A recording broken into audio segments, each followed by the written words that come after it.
Hello everyone, आप सभी का अपने चैनल स्टडी स्मार्ट में सभी का स्वागत है।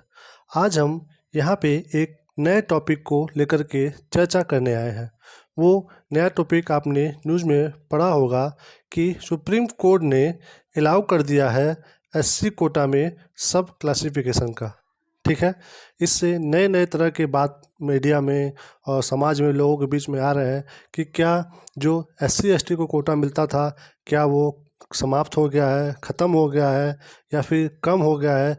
तो इस तरह की अफवाहें या फिर गलत विचार, गलत न्यूज़ लोगों में फैल रहा है। ठीक है, तो इस मुद्दे को आज हम शुरू से अंत तक जानने का प्रयास करेंगे इस वीडियो में। ठीक है, हम आपको बताएंगे कि ये जो रिजर्वेशन है ये कहाँ से आया, कैसे आया, किसका इसमें हाथ था इसको आगे बढ़ाने में, और फिर किसने इसको धीरे धीरे कम करके फाइनली एक संवैधानिक रूप दे दिया गया इसको। ठीक है, तो हम सबसे शुरुआत से पढ़ेंगे इसको। ठीक है, तो चलिए पहले हम शुरुआत से इसको देखते हैं। ठीक है दोस्तों, यदि आपको रिजर्वेशन यानी कि आरक्षण के बारे में समझना है तो हमें पहले अपने इतिहास के पन्ने को खंगालना पड़ेगा। हमें इतिहास में चलना पड़ेगा कि इतिहास में ऐसी क्या चीज़ें हुई, क्या घटना हुआ जिसकी वजह से धीरे धीरे आकर के एक समय ऐसा आया कि समाज के कुछ लोगों को आरक्षण देना पड़ा। ठीक है, तो उसकी शुरुआत होती है हमारे इतिहास में 1000 ईसा पूर्व में। ठीक है, 1000 ईसा पूर्व में। ये उस समय की बात है जब हमारे भारत में, ठीक है, जब हमारे भारत में मध्य एशिया से आर्य आए। ठीक है, आर्य आए यहाँ पे। जब वो आर्य आए यहाँ पे तो वो धीरे धीरे करके 1500 ईसा पूर्व से लेकर के 1000 ईसा पूर्व के बीच में वो आए यहाँ पे। ठीक है, मध्य एशिया से भारत में। फिर यहाँ पे आकर के उन्होंने 1000 ईसा पूर्व में यहाँ पे 4 वेदों का निर्माण किया। ठीक है, जिसको आप जानते होंगे ऋग्वेद, सामवेद, यजुर्वेद और अथर्ववेद। ठीक है, तो उसमें से सबसे पहला वेद जो उन्होंने बनाया वो था ऋग्वेद। ठीक है, ऋग्वेद। तो उसी हिसाब से हम उसको बोलते हैं वैदिक काल। ठीक है, वैदिक काल। ठीक है, ये वैदिक काल भी 2 खंडों में रहा है। ठीक है, एक है ऋग्वेदिक काल। ठीक है, ये हम यहाँ पे बताता हूँ। हाँ, देखिए, जो वैदिक काल है जो वो 2 तरह से है। उसके 2 कालखंड है। एक है ऋग्वेदिक काल। ठीक है, ऋग्वेदिक काल। और दूसरा है उत्तर ऋग्वेदिक काल। ठीक है, तो ये लगभग 1000 ईसा पूर्व से मुश्किल से 800 ईसा पूर्व तक। ठीक है, फिर 800 ईसा पूर्व से शुरू होता है उत्तर वैदिक काल। ठीक है, तो ये हो गया वैदिक काल का विभाजन। तो जब ऋग्वैदिक काल था तो इसे हम लोग एक तरह से स्वर्ण युग कहा जाता है। हम लोग इसको स्वर्ण युग क्यों कहते हैं? क्योंकि इस समय हमारे समाज में सबसे पहली बार वर्ण व्यवस्था आई थी। ठीक है, वर्ण व्यवस्था। ठीक है,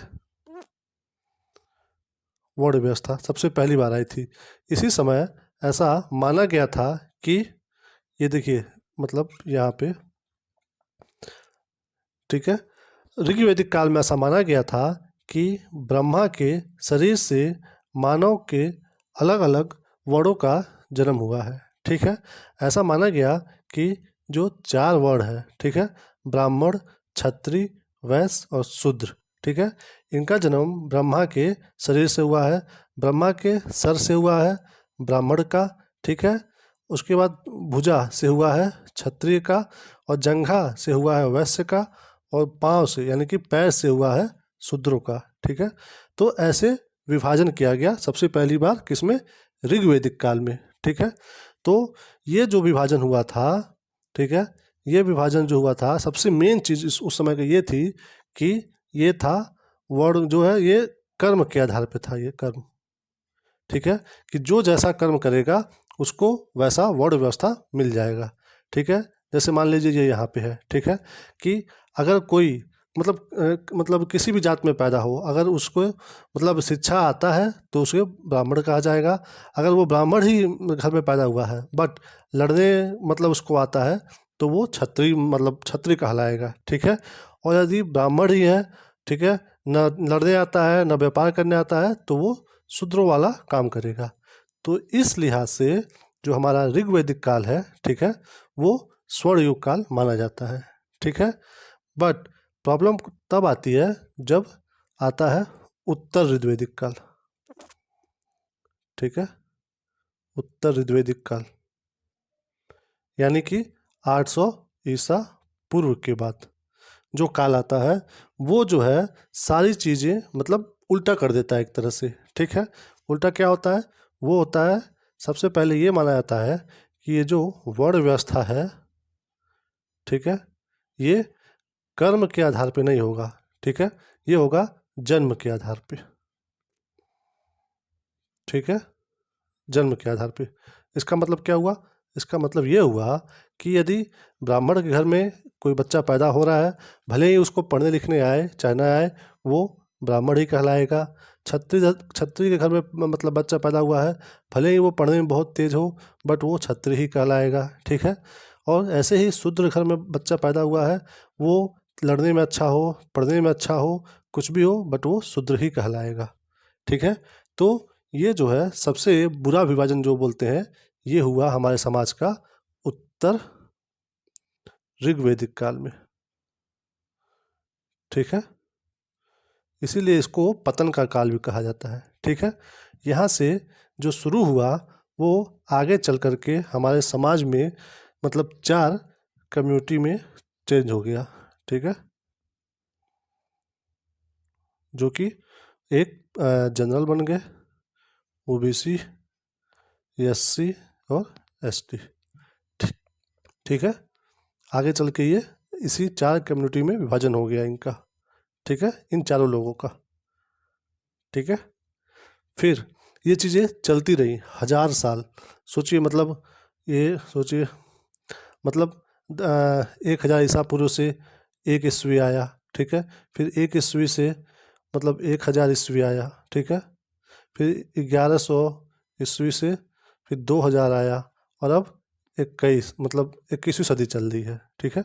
सोचिए मतलब 1000 साल, 2000 साल, 3000 साल तक यही प्रथा चलती रही, ठीक है।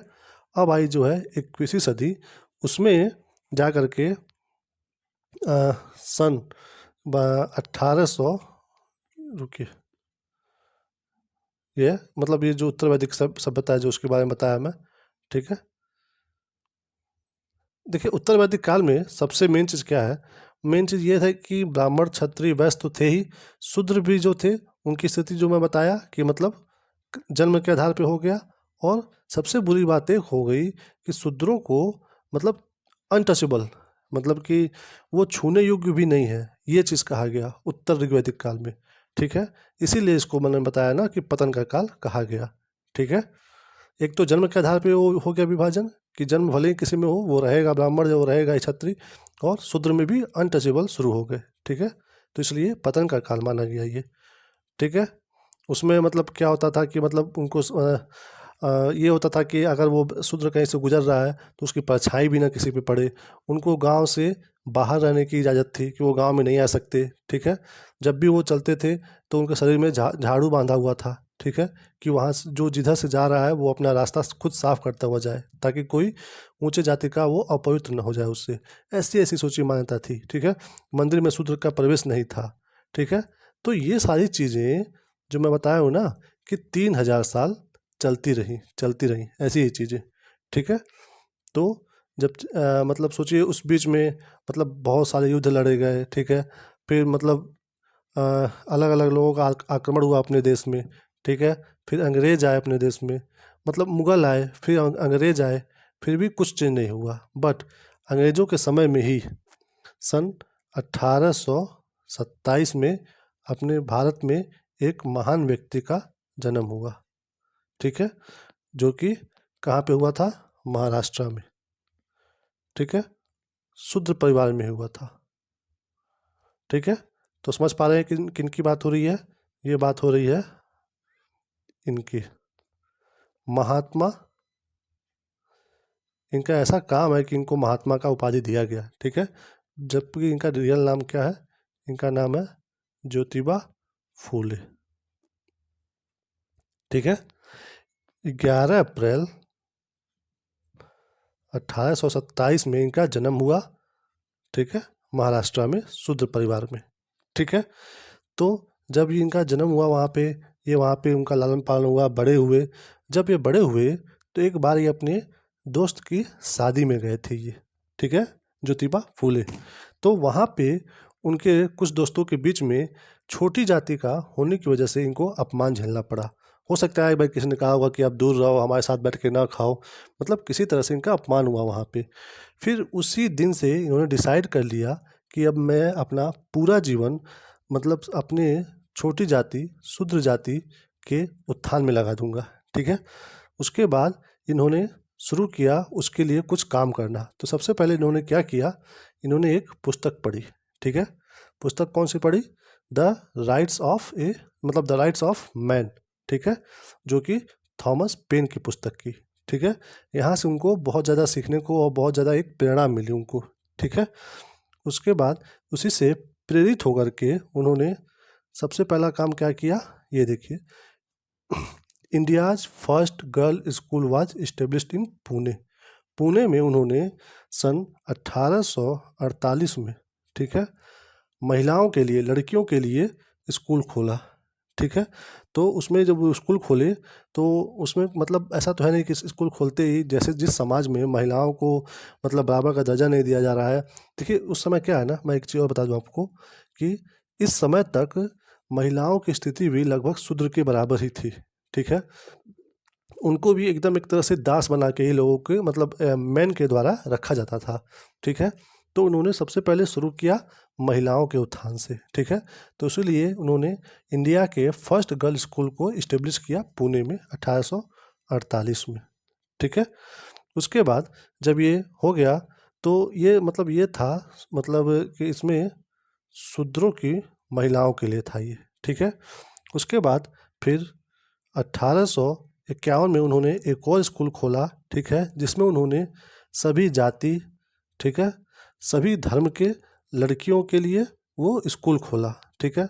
और ये भी कहा कि इसमें मतलब कोई रोक टोक नहीं है कि कोई मतलब इसी जात का लोग आएंगे, ठीक है, किसी भी जात के आकर के इसमें पढ़ाई कर सकते थे, ठीक है। ये स्कूल खोला, ये भी वहीं पे पुणे में ही, ठीक है। तो ये उनका पहला मतलब ये पहला स्टेप था इस क्षेत्र में, ठीक है। उसके बाद उन्होंने क्या किया, उनकी ये मतलब इसी बीच में उनकी शादी हो गई, ठीक है। उनकी पत्नी थी सावित्रीबाई फूले, वो भी एक मतलब शूद्र परिवार से ही थी बट थोड़ी शिक्षित थी वो, ठीक है। तो उनसे इनकी शादी हो गई, ठीक है। उसके बाद जो इनका विजन था, जो इनका एम था, उसमें इनकी मतलब पत्नी का साथ मिलने की वजह से उसमें और प्रगति हुई, ठीक है। तो इन दोनों ने मिल करके सन 1873 में एक सत्यशोधक समाज की स्थापना की, ठीक है। सत्यशोधक समाज की स्थापना की और ओपन टू ऑल, वो सभी के लिए ओपन था और सभी कास्ट के लिए, सभी क्लास के लिए, कि कोई भी आकर के इसमें शामिल हो सकता है और इसका सदस्य बन सकता है, ठीक है। और इसका सबसे मेन उद्देश्य क्या था कि अनटचेबिलिटी और कास्ट सिस्टम को हटाना, ठीक है।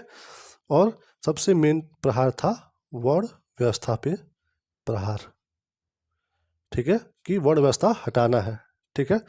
तो 1873 में सबसे मेन चीज़ क्या हुआ, सत्यशोधक समाज की स्थापना की इन दोनों लोगों ने मिल करके। उसके बाद इन्होंने ज्योतिबा फूले ने अपनी तरफ से एक पतली सी मतलब एक किताब वो पब्लिश किए, ठीक है, जिसका नाम था गुलामगिरी, ठीक है। इसमें उन्होंने बहुत ही मार्मिक तरीके से शूद्रों की, हाँ, शूद्रों की भारत में क्या स्थिति है उसको बहुत ही दयनीय तरीके से, मार्मिक तरीके से उसको वहाँ पे बताया। ठीक है, इस पुस्तक के माध्यम से। और ये पुस्तक भारत में उस समय बहुत ज़्यादा लोगों के द्वारा पढ़ी गई। ठीक है, और उस समय यहाँ पे भारत में अंग्रेज भी थे। ठीक है ना, तो वो भी ऐसी किताबों को पढ़ रहे थे। ठीक है, कि इसमें क्या है, मतलब समाज में क्या चल रहा है। ठीक है, बट जब ये सब चीज़ें ये कर रहे थे तो ये थे महाराष्ट्र में। ठीक है, तो महाराष्ट्र में ये ऐसा सब कुछ आसानी से कर पा रहे थे। क्यों? क्योंकि उनको महाराष्ट्र के राजा, ठीक है, ये महाराष्ट्र के राजा ये, ठीक है, इनका नाम क्या है? इनका नाम है शाह महाराज। ठीक है, ये मराठा खानदान के थे। और आगे जब मतलब मराठा जब वो धीरे धीरे जब थोड़ा सा टूटता गया तो ये वहाँ के एक मतलब राजा के रूप में थे, जो उनका मतलब ज्योतिबा फूले का पूरा सपोर्ट कर रहे थे। ठीक है, इन्होंने उनको पूरा समर्थन दिया था उनको। ठीक है, जिसकी वजह से ज्योतिबा फूले सब कुछ आसानी से बिना किसी रोक टोक के किसी चीज़ें कर पा रहे थे। ठीक है, तो इसी के क्रम में उन्होंने ज्योतिबा फूले ने एक मतलब पुस्तक तो निकाल ही रहे थे। ठीक है, पुस्तक क्या पता मतलब सब लोग पढ़ पा रहे हैं कि नहीं पढ़ पा रहे हैं, तो इसीलिए उन्होंने क्या किया, उन्होंने एक साप्ताहिक पत्रिका लॉन्च करना शुरू किया जिसका नाम था दीनबंधु। ठीक है, इसमें शूद्रों की पीड़ा को अगेन, ठीक है, शूद्रों की पीड़ा को वो दर्शा रहे थे। ठीक है, ये दीनबंधु ये कब शुरू किए? वो 1870 में। ये थी वीकली, ठीक है, यानी कि साप्ताहिक पत्रिका थी। ठीक है, तो इसको इन्होंने पब्लिश किया। ठीक है, इसको तो मतलब बहुत ज़्यादा लोगों ने पढ़ा, क्योंकि सोचिए जो पत्रिका साप्ताहिक आएगी तो फिर कितने लोगों के हाथों में जाएगी वो।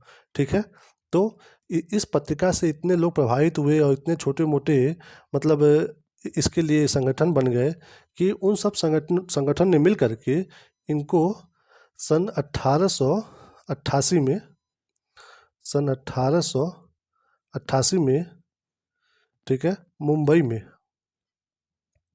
सम्मानित किया। सम्मानित मतलब सम्मान के रूप में क्या किया? इनका नाम है ना ज्योतिबा फूले, ज्योतिबा फूले, तो इनके नाम के आगे क्या लगाया गया एज ए सम्मान?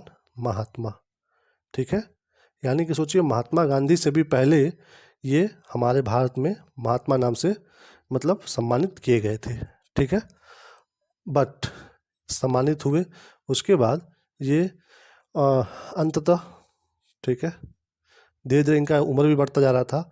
1890 ईस्वी में इनका जो है आकस्मिक, ठीक है, निधन हो गया।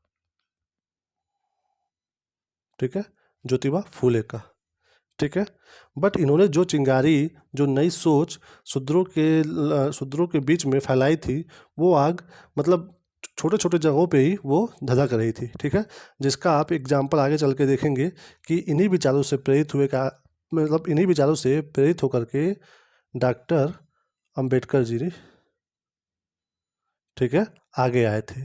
ठीक है, इन्हीं विचारों से मतलब प्रभावित हुए थे इन्हीं से डॉक्टर अंबेडकर जी। ठीक है, तो अभी अंबेडकर जी मेन पिक्चर में नहीं आए थे। अभी ये मतलब सुने होंगे ना कि इनके पास बहुत ज़्यादा डिग्रियाँ थी, तो अभी ये पढ़ाई में व्यस्त थे, ये पढ़ाई कर रहे थे अभी। ठीक है, बस उसी बीच में सन 1902 में, ठीक है, ये दलित हिस्ट्री बनी एक। वो क्या थी 1902 में? कि महाराष्ट्र के जो राजा थे कोल्हापुर के साहू जी, ठीक है, साहू जी जो मतलब पूरा समर्थन कर रहे थे उनका, ज्योतिबा फूले जी का। ठीक है, उन्होंने एक घोषणा मतलब निकाला। ठीक है, घोषणा किया वो कि कोल्हापुर में मतलब अगर कोई भी पोस्ट होगा मतलब राज्य का, तो उसमें 50% आरक्षण है बैकवर्ड क्लासे को, पिछड़ी जातियों को।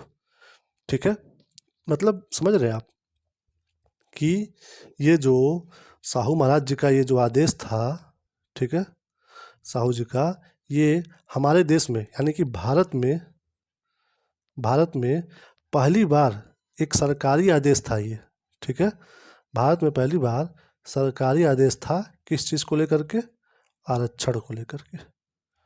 ठीक है, 1902 में first time in Indian history.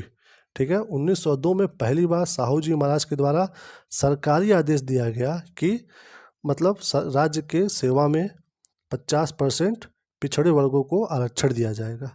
ठीक है, और जैसे ही ये आदेश पास हुआ तो फिर आप समझ जाइए। ठीक है, ये जो न्यूज़ थी, जैसे होता है ना जंगल में आग, ठीक है, जैसे जंगल में आग होती है वैसे ये न्यूज़ पूरे भारत में फैल गई।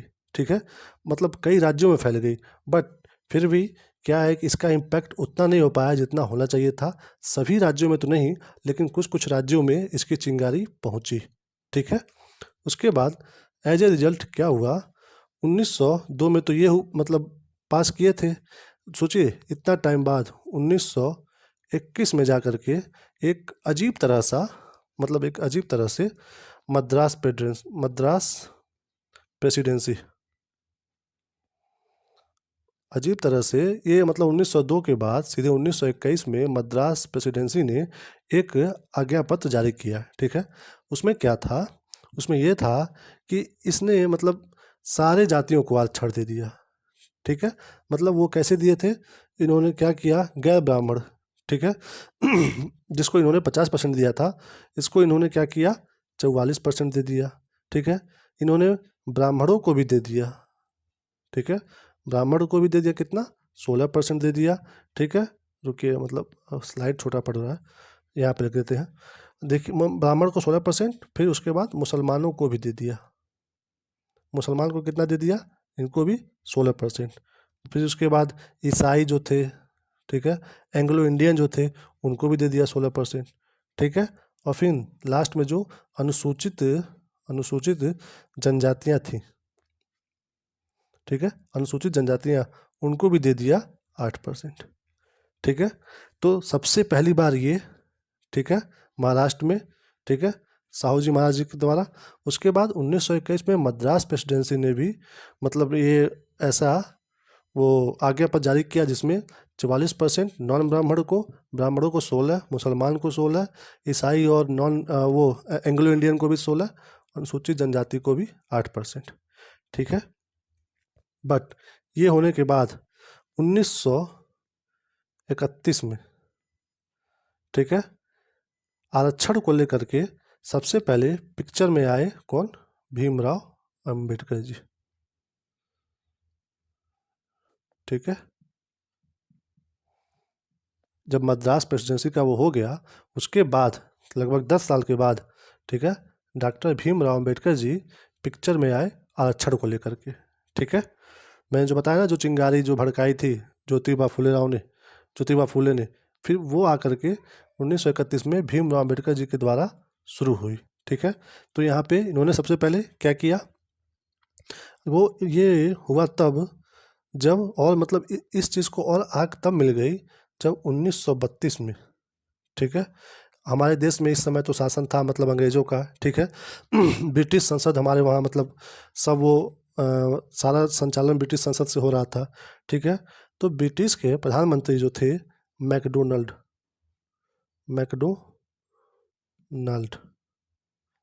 मैकडोनाल्ड जो थे, इन्होंने एक सांप्रदायिक, ठीक है, सांप्रदायिक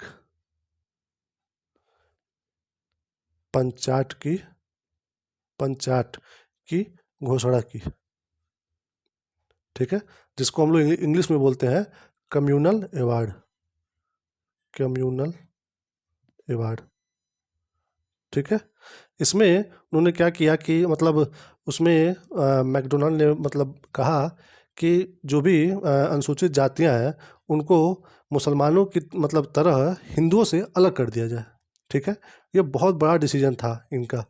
ठीक है, अभी तक तो ये था कि ठीक है मतलब शूद्रों को नीची जाति में माना जा रहा था, छुआछूत किया जा रहा था, बट अभी तक उनको हिंदू माना जाता था। ठीक है, इस घोषणा में, सांप्रदायिक पंचायत की घोषणा में ये हुआ कि जो अनुसूचित जातियां हैं इनको हिंदुओं से अलग कर दिया जाए। ठीक है, और इनको मतलब एक मतलब इनका ये कर दिया जाए कि इनका परसेंटेज तय कर दिया जाए कि एक राज्य में मतलब इतने सीटों पे मतलब एस सी जाति का ही मतलब आदमी मतलब वहाँ पे वो चुनाव लड़ेगा और उसी जाति के लोग उसको वोट देंगे। ठीक है, तो इस निर्णय से खुश नहीं हुए कौन? गांधी जी। उन्होंने कहा कि ऐसे करके तो अंग्रेज़ों ने हम लोगों को आपस में बांट दिया। जो हम लोग अभी आपस में मतलब इकट्ठा होकर के अंग्रेज़ों से लड़ रहे थे, आज़ादी की मांग कर रहे थे, तो अगर वो ऐसे कर देंगे कि मतलब उन्हीं की जाति के लोग मतलब उठेंगे, उन्हीं की जाति के लोग वोट देंगे, तो ये लोग तो फिर बाकी लोगों के बारे में सोचेंगे ही नहीं तब तो। तो ऐसे क्या होगा, भारत में हो जाएगा विभाजन। तो गांधी जी इसी वजह से इस निर्णय से नाराज़ थे और उन्होंने अपने जहाँ पे वो इस समय जिस समय ये आया था 1932 में, ठीक है, वो उस समय एक मतलब पुणे के जेल में बंद थे, ठीक है। तो वहीं पे उन्होंने आमरण अनशन ले लिया कि हमें ये मानना ही नहीं है, ठीक है। सांप्रदायिक जो वो पंचायत की घोषणा थी, ठीक है, उन्होंने मतलब मना कर दिया मानने से, ठीक है। बट अम्बेडकर जी तो खुश थे कि भाई भाई मतलब ये शूद्रों को, छोटी जातियों को पहली बार इतना रिस्पेक्ट मिल रहा है या फिर मतलब उनको कम से कम पहचाना जा रहा है, तो उनके लिए तो अच्छी बात थी। बट गांधी जी मतलब गुस्सा हो गए, वो नहीं मान रहे थे। तो फिर इन दोनों लोगों के बीच में मतलब वार्ता हुई, ठीक है। ये देखिए, ये अवार्ड था, ठीक है, मैकडोनाल्ड द्वारा, ठीक है। मुस्लिम, ये मतलब ये आप मतलब ऐसे बस पढ़ सकते हो आप, बट जो उसका मेन थीम था मैंने बता दिया आपको, ठीक है। तो ये हम लोग यहाँ पे देखिए, ये अनशन पे बैठे हुए हैं ये गांधी जी, ठीक है। तो फिर फाइनली इन दोनों लोगों के बीच में क्या हुआ, संवाद हुआ, ठीक है। इन्होंने इनको समझाया कि आप ऐसा मत करिए, इससे हमारा देश को अंग्रेज और बांटेंगे और लंबे टाइम तक शासन करेंगे। बट इनका कहना ये था, अंबेडकर जी का, कि देखिए हम तो इतने सालों से गुलाम होते हुए आए हैं, ठीक है। आज अंग्रेज अंग्रेज हमारे ऊपर शासन कर रहे हैं, ये सब छोड़ के चले जाएंगे तो फिर आप लोग और ऊंची जाति वाले लोग फिर से हमारे पे शासन करेंगे। तो उस समय भी गुलाम थे, फिर भी गुलाम हो जाएंगे हम, अगर ये चल जाते हैं अंग्रेज तो आप लोग के गुलाम हो जाएंगे हम, ठीक है। बट इन्होंने समझाया कि ऐसा मत करिए, और देश आज़ाद हो जाएगा तो फिर आप लोगों को स्थिति सुधार की जाएगी, ठीक है। मतलब ऐसा करके इन्होंने इनको समझाने का प्रयास किया। इनको मतलब वो तिलक जी भी इनको समझाए, ठीक है। जब कई लोगों ने मिलकर इनको समझाया तो फिर ये मान गए और कम्युनल जो अवार्ड था, सांप्रदायिक पंचायत की घोषणा, इन्होंने भी मना कर दी, ठीक है। बट ये खुश नहीं थे उससे, बट आधे मन से ही मना किए, ठीक है। फाइनली वो मतलब हम लोग एक्सेप्ट नहीं किए तो वो खारिज हो गया, ठीक है, जो कम्युनल अवार्ड था, ठीक है। तो मान लीजिए वहाँ पे खारिज हो गया।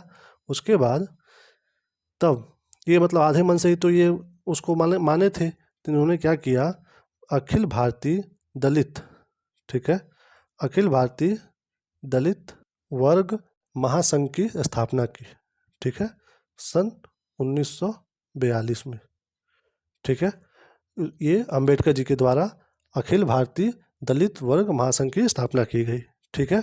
इससे क्या हुआ कि ये धीरे धीरे दलितों के, ठीक है, दलितों के मसीहा बन गए, ठीक है। दलितों ने इनका बहुत भी साथ दिया उसके बाद से, ठीक है। बट इसके बाद धीरे धीरे सब चीज़ें चलती रही, ठीक है। फिर वो समय आया जब हमारा देश आज़ाद हुआ, मतलब आज़ाद होने वाला था। तो 1946 में जब संविधान सभा जब बनी, तो उस समय अंबेडकर को ही ड्राफ्टिंग कमेटी, यानी कि संविधान की जो ड्राफ्टिंग कमेटी थी, ठीक है, ड्राफ्टिंग कमेटी, तो उसका उनको अध्यक्ष बनाया गया, ठीक है, अंबेडकर जी को। उसके बाद हमारा देश फाइनली हमारा देश आज़ाद हुआ, ठीक है, 15 अगस्त को, 15 अगस्त 1947 को, ठीक है।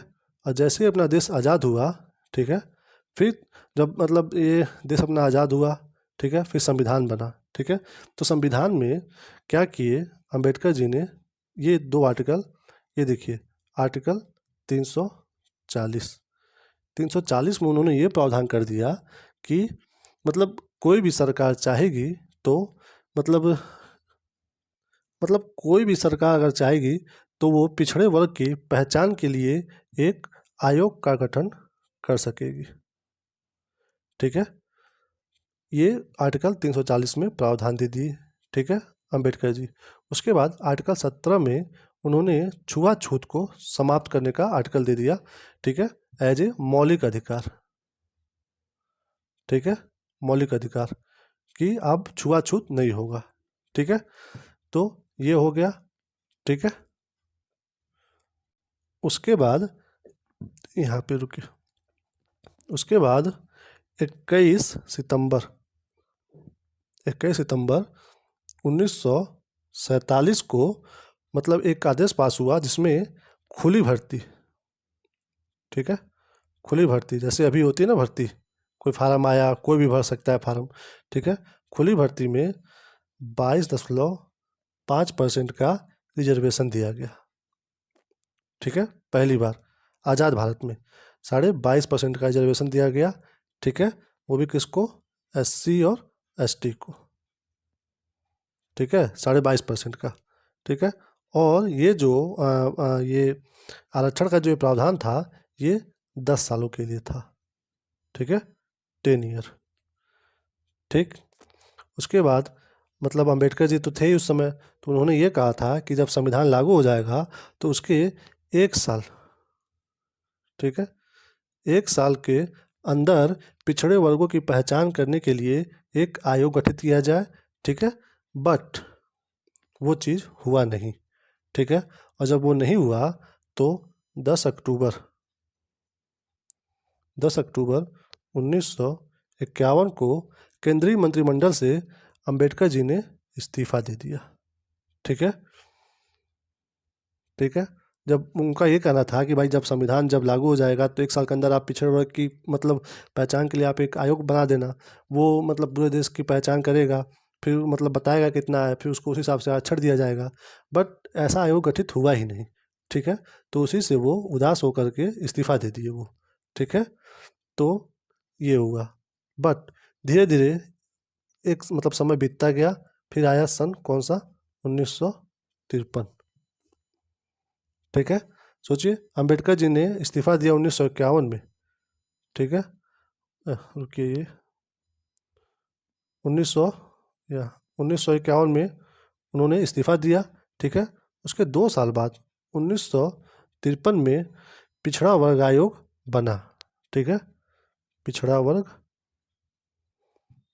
वर्ग आयोग बना, ठीक है। जिसके अध्यक्ष कौन बनाए गए? अध्यक्ष बनाए गए काका कालेलकर, ठीक है, 1953 में सॉरी 1953 में, ठीक है। उसके बाद ये जो ये आयोग था इसने अपना रिपोर्ट प्रस्तुत किया, जो कि इन्होंने बताया कि देश में 2039 जो है वो OBC कैटेगरी के लोग हैं, मतलब सूची तैयार किए 2039 OBC लोगों की, ठीक है, अदर बैकवर्ड क्लास, ठीक है। बट ये मतलब रिपोर्ट देने के बाद भी, क्योंकि इस समय सरकार थी किसकी? कांग्रेस की, ठीक है। ये हमारे काका कालेलकर,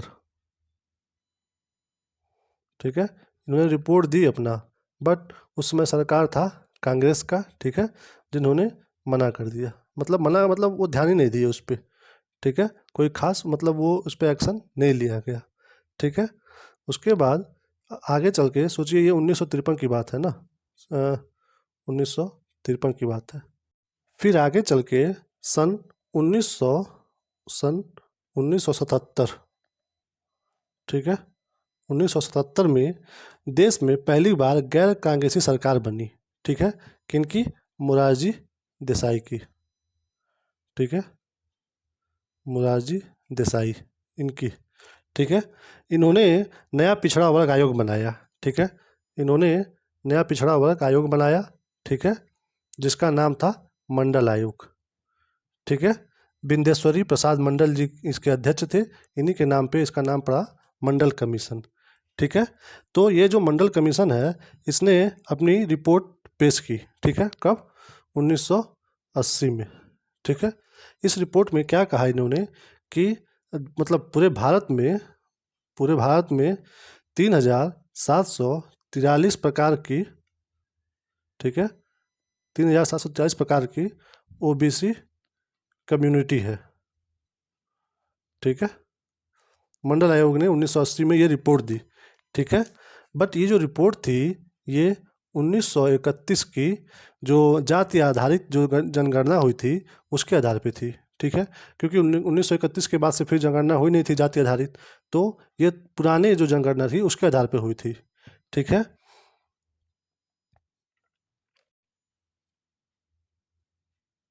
तो फाइनली जो 1980 में, ठीक है, जो 1980 में मंडल आयोग ने अपना रिपोर्ट दिया उसमें इन्होंने फिक्स किया कि ओबीसी को 27% आरक्षण दिया जाएगा। ठीक है, लेकिन जो है उसी समय मोरारजी देसाई जी की सरकार गिर जाती है। ठीक है, इनकी सरकार जैसे ही डिसीजन लेती है कि हाँ दिया जाएगा आरक्षण ओबीसी को 27%, वैसे ही सरकार इनकी गिर जाती है। ठीक है, उसके बाद इनका पता नहीं चलता ये कहाँ गायब हो जाते हैं। ठीक है, इसके बाद फिर से सरकार बनती है कांग्रेस की। ठीक है, यहाँ यहाँ पे इंदिरा गांधी जी से उम्मीदें थी कि ये कुछ करेंगी, उसको लागू करेंगी अच्छे से, बट ये उस पर ध्यान नहीं दी, इनकी हत्या हो गई। उसके बाद फिर राजीव गांधी जी ये बन के आए पीएम, इनसे उम्मीदें थी बट ये भी कुछ ज़्यादा खास नहीं कर पाए।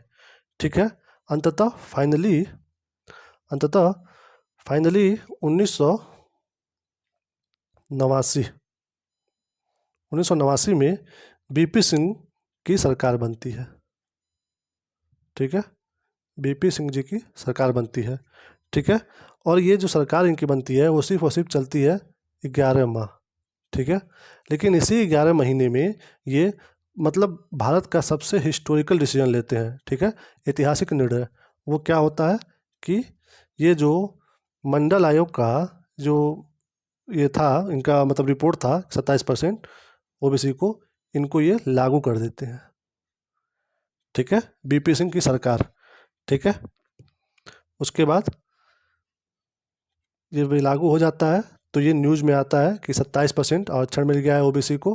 ठीक है, तो उस समय हमारे देश में क्या हो जाता है, ये हो जाता है ओबीसी को 27% आरक्षण, एससी को 7.5, एसटी को 15%। ठीक है, ये बात है 1989 की। ठीक है, तो बीपी सिंह की जब सरकार गिर जाती है तो फिर आती है सरकार 1991 में नरसिम्हा जी की। ठीक है, नरसिम्हा राव नरसिम्हा राव जी की जो सरकार आती है वो क्या करती है, वो एक नई आरक्षण नीति लाती है। ठीक है, उस नई आरक्षण नीति में क्या होता है, वो पहले जैसा ही सब कुछ होता है। एसटी को 7.5%, एससी को 15, ओबीसी को 27। ये इसमें नया जोड़ देते हैं नरसिम्हा राव जी की जो इकोनॉमिकली वीकर सेक्शन है, ठीक है, उनको 10% आरक्षण दिया जाएगा। ठीक है, एससी को, एसटी को, ओबीसी को तो मिलेगा ही मिलेगा, बट जो ईडब्ल्यूएस है उनको भी 10% आरक्षण दिया जाएगा। तो इसका रिजल्ट क्या होता है कि जो आरक्षण का जो टोटल परसेंटेज है वो पहुंच जाता है 59.5%, 100% में से। ठीक है, ये एक मुद्दा का विषय बन जाता है। ठीक है, तो इस मुद्दे को उठाती हैं कौन, इस मुद्दे को उठाती हैं ये, इनका नाम मतलब इनके नाम पे बहुत फेमस एक वो केस है। ठीक है, इंदिरा साहनी केस। ठीक है, तो ये वही है इंदिरा साहनी जी। ये क्या करती हैं, ये 1993 में, ठीक है, एक याचिका दायर करती हैं। ठीक है, याचिका जो दायर करती हैं उसमें इनका मेन कंसर्न क्या होता है, ये मेन चीज़ ये पूछती हैं कि क्या, पहला चीज़ ये पूछती हैं कि क्या इकोनॉमिक बेस पे, ठीक है, इकोनॉमिक बेस पे और कास्ट बेस पे, ठीक है, क्या इकोनॉमिक बेस पे और कास्ट बेस पे आरक्षण दिया जा सकता है। ठीक है, पहला इनका ये क्वेश्चन होता है याचिका में।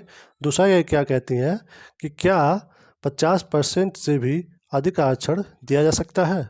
ठीक है, इनका दो ये कंसर्न होता है। ये मतलब ये इसलिए कहती हैं ऐसा, इनका ये मानना होता है कि जहाँ पे हमारा आर्टिकल 16 एक समानता की बात करता है, राइट टू इक्वालिटी की बात करता है, वहीं हमारा आर्टिकल 16(4) जो है आरक्षण की बात कर रहा है। ठीक है, तो आखिर में जब आप राइट टू इक्वालिटी कर रहे हो, आरक्षण भी दे रहे हो, तो फिर आखिर में 100% में मतलब 59.5% का आरक्षण क्यों है। अगर ऐसा हो जाएगा तो फिर ये तो मतलब समानता के खिलाफ हो जाएगा। ठीक है, तो 50% से कम ही रखिए आरक्षण। ये इनका मेन कंसर्न होता है कि आर्टिकल जो 16 का 4 जो है वो 16(1) को मतलब ये उल्लंघन कर रहा है उसका। ठीक है, ये इनका मेन मुद्दा होता है। तो जब इनका ये जो केस जो मतलब दायर हो जाता है तो उसके बाद अपने भारत सरकार की मतलब भारतीय इतिहास की सबसे बड़ी बेंच बैठती है। ठीक है, 9 जजों की। इससे पहले इतनी बड़ी बेंच कभी नहीं बैठी थी भारतीय इतिहास में। ठीक है, 1 2 3 4 5 6 7 8 9 9 जजों की बेंच बैठती है। ठीक है, और इस 9 जजों की बेंच जो है उसका जो ये डिसीजन आता है ये 6:3 के अनुपात में रिजल्ट आता है। ठीक है, ये क्या आता है रिजल्ट? ये आता है सबसे पहले ये कहते हैं लोग कि ओबीसी जो क्लास है, ठीक है, उसमें हम क्रीमी लेयर बनाएंगे। ठीक है, और जो क्रीमी लेयर में आ जाएगा उसको हम ओबीसी का जो 27% का आरक्षण है वो उसको हम नहीं देंगे। ठीक है, जो ओबीसी में नॉन क्रीमी लेयर में आएंगे सिर्फ उन्हीं को हम आरक्षण देंगे। ठीक है, तो क्रीमी लेयर को ओबीसी में जो है उनको 27% आरक्षण से बाहर कर दिया। ठीक है, तो ये हो गया उनका पहला डिसीजन। दूसरा डिसीजन उन्होंने ये लिया कि आपको नौकरी में प्रमोशन में आरक्षण नहीं मिलेगा। ठीक है, नौकरी में तो मिल जा रहा है बट प्रमोशन में भी जो आरक्षण मिल रहा है आपको वो आरक्षण नहीं मिलेगा। ठीक है, तीसरा डिसीजन क्या लिया उन्होंने कि अगर कोई वैकेंसी आ रही है तो उसमें मतलब उसको क्या करेंगे हम नेक्स्ट ईयर अगले साल के लिए कैरी फॉरवर्ड कर देंगे। ठीक है, उसके बाद चौथा नंबर का डिसीजन क्या लिया उन्होंने? चौथे नंबर पे ये सबसे मेन उन्होंने ये कहा, जहाँ पे ये बात हो रही थी ना कि 50% से प्लस हो रहा है। ठीक है, तो 16 यहाँ पे 16(4) जो है 16(1) राइट टू इक्वलिटी की जो उल्लंघन कर रहा है उस पर इन्होंने क्या निर्णय दिया कि जो इकोनॉमिकली बैकवर्ड लोग हैं और सोशली बैकवर्ड हैं उनको जब हम लोग 16(4) के तहत जब आरक्षण देंगे तो फिर वो धीरे धीरे 16(1) यानी कि इक्वलिटी में पहुंच जाएंगे लोगों के बराबर। उनका ये मतलब चौथा मतलब पॉइंट इनका ये था कि आरक्षण ज़रूरी है। क्यों? क्योंकि जो लोग पीछे रह गए हैं उनको मतलब जो पहले से आगे लोग चल रहे हैं उनके बराबर ले जाने के लिए उनको आरक्षण देना ज़रूरी है। ठीक है, बट 50% से ऊपर ना हो। ठीक है, इसी वजह से इन्होंने ईडब्ल्यूएस के 10% आरक्षण को खारिज कर दिया। ठीक है, तो इनके हिसाब से उस डिसीजन में बस ये था कि ओबीसी को मिलेगा, एससी को मिलेगा, एसटी को मिलेगा, ईडब्ल्यूएस 10% नहीं मिलेगा। ठीक है, उसके बाद ये सिस्टम चलता रहा। ठीक है, फिर धीरे धीरे आया समय 2019।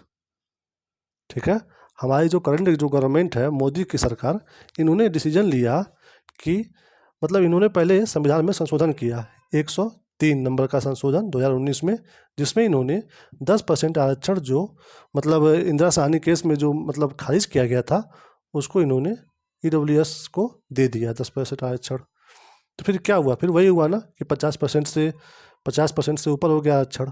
ठीक है, तो इस पे फिर से मतलब चैलेंज किया गया है बट अभी तक कोई सुनवाई नहीं हुई है। ठीक है, तो अभी प्रेजेंट टाइम में आरक्षण मतलब 59.5% हो चुका है। ठीक है, इसका जो है मतलब केस चल रहा है अभी अभी मतलब कोई इस पर सुनवाई नहीं है अभी। ठीक है, तो अभी तो ये चल ही रहा था। उसके बाद अभी हाल ही में जिसकी वजह से हम लोग ये सारा चर्चा कर रहे हैं वो डिसीजन आया है। ठीक है, 7 जजों का। ठीक है, इन 7 जजों ने क्या डिसीजन लिया है? ठीक है, कि हमें एससी कोटा में भी सब क्लासिफिकेशन करना है। ठीक है, यानी कि जैसे ओबीसी में क्रीमी लेयर है, ठीक है, तो उनको आरक्षण ओबीसी का नहीं मिल रहा है, सेम टू सेम वैसे ही एससी एसटी में भी हम क्या करेंगे क्रीमी लेयर बनाएंगे। ठीक है, और जो इसका लाभ पा चुके हैं एससी एसटी के आरक्षण का और उनकी स्थिति बेटर हो चुकी है उनको क्रीमी लेयर में लिया जाएगा और उनको एससी एसटी का आरक्षण नहीं दिया जाएगा। ठीक है, समझ में आया? तो जैसे अभी बहुत लोगों के मन में ये है कि क्या आरक्षण समाप्त हो गया। ठीक है, तो ऐसा कुछ नहीं है। जैसे ये बहुत अच्छी बात है ये मतलब जैसे अब आप सुने होंगे एक है PVTG। ठीक है, यानी कि पार्टिकुलरली वल्नरेबल ट्राइबल ग्रुप। ठीक है। यानी कि एसटी में भी, जैसे कि इसको तो बोलते हैं पिछड़ा, ठीक है, इसमें ये जो ग्रुप है पीवीटीजी ये अति पिछड़ा है, ठीक है। तो अगर मान लीजिए इनको आरक्षण मिलते मिलते ये अच्छी स्थिति पहुंच गए हैं, तो अब इनको दीजिए ना, जो इसमें भी जो पिछड़े हैं, तो यानी कि पिछड़ों में भी पिछड़ा, ठीक है। एक लाइव एग्जांपल और है, आपने सुना होगा आईएएस टीना डाबी का नाम, ठीक है।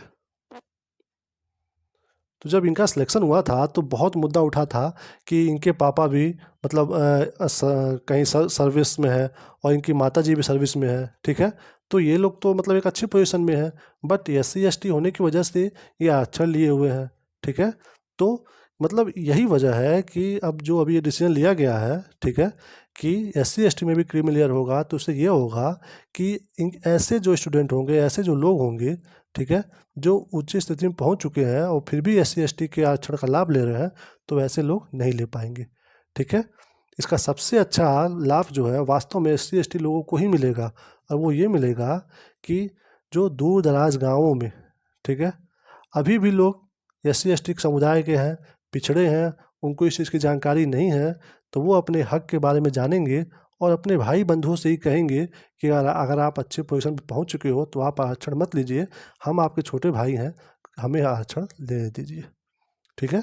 तो ये इसका कंसेप्ट जो आया है अभी, जो अभी पास हुआ है सुप्रीम कोर्ट से, वो यही निर्णय है, ठीक है, कि सिंपल सी बात है, SC और ST में भी क्रीमी लेयर लेकर के आना, ठीक है। अब वो कैसे आएगा और किस तरीके से आएगा वो आगे देखा जाएगा हम लोग, ठीक है।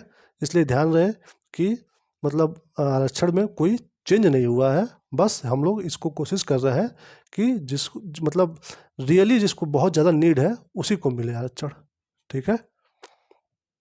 तो यहाँ पे ये फाइनली ये वीडियो यहाँ पे समाप्त होता है, ठीक है। अगर आप लोगों को वीडियो पसंद आया हो, अच्छा लगा हो, तो इस वीडियो को लाइक कर दीजिए, और जो आरक्षण के बारे में कंफ्यूज है और इसके बारे में नहीं जानता है उसको शेयर कर दीजिए, ठीक है। और आपको भी कुछ अच्छा लगा हो या फिर कोई कुछ नेगेटिव लगा हो या फिर कुछ अच्छा ना लगा हो, तो आप कमेंट कर दीजिए, हम उसको पढ़ेंगे और उसको हम रिप्लाई भी देंगे, और आने वाली वीडियो में उसको हम सुधार करेंगे, ठीक है। चलते हैं अब अब आपको मिलेंगे हम किसी अगले और वीडियो में किसी और टॉपिक पे। तब तक के लिए आप हंसते रहिए, मुस्कुराते रहिए, ठीक है। तब तक के लिए बाय बाय, मिलते हैं अगले वीडियो में। Bye bye, take care.